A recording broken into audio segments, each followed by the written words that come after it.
Lá vem a professora com o mundo está ficando chato, ativismo radical e arte. Um grupo britânico que se autodenomina não violento tem praticado ações que para alguns beiram a insanidade ou a hipocrisia, porque com a retórica de salvar o planeta, ataca e danifica obras de arte. Sua mais recente ação foi vandalizar a marteladas a Vênus ao espelho do Velázquez para reivindicar o encerramento de novas licenças de extração de petróleo e gás.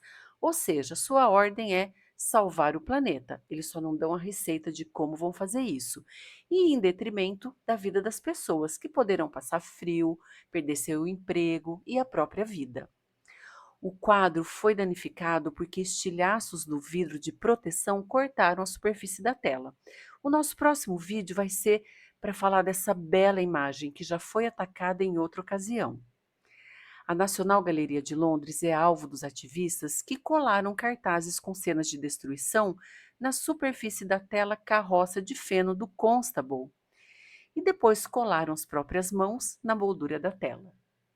O público em geral tem reagido negativamente a essas ações porque o discurso salvador dos ativistas se contrapõe às suas ações. Por exemplo, eles têm página web para vender produtos customizados, sempre têm muito dinheiro para pagar suas fianças, porque obviamente eles vão presos.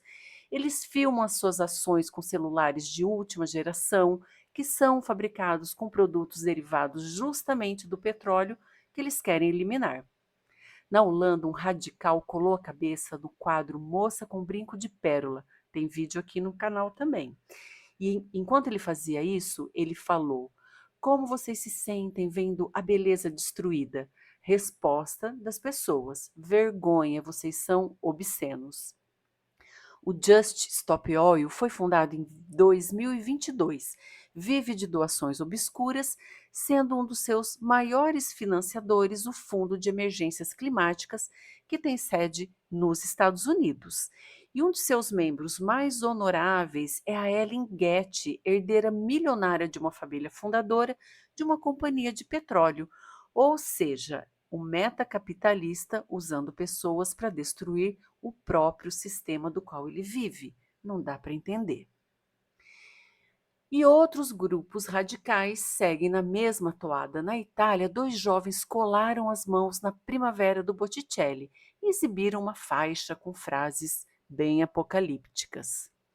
No Museu do Prado, em Madrid, em protesto pelo aquecimento global, as moças se colaram nas margens do Goya. No Museu Leopold, o alvo foi Morte e Vida, do Gustave Klimt. E membros do Extinction Rebellion se colaram no quadro de Picasso. Eu queria entender qual o sentido de se colar, o que está de fato por baixo dessa ação, mas eu ainda não consegui decifrar. Van Gogh também não escapou de levar um banho de molho de tomates.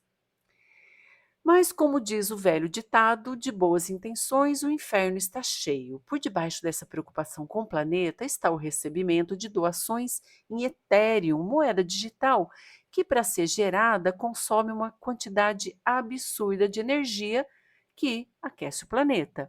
Então fica a dica: faz o que eu mando e não faça o que eu faço. Enfim, pessoal, os exemplos de vandalismo e irracionalidade abundam, a ponto de um sujeito subir na pirâmide do Louvre e derramar tinta. Mas essas ações são muito estranhas, porque esses locais estão sempre cheios de seguranças. Então, para você entrar num grande museu, você é revistado, você passa por detector de metal. Então, fica a pergunta: como que essas pessoas conseguem passar pela segurança?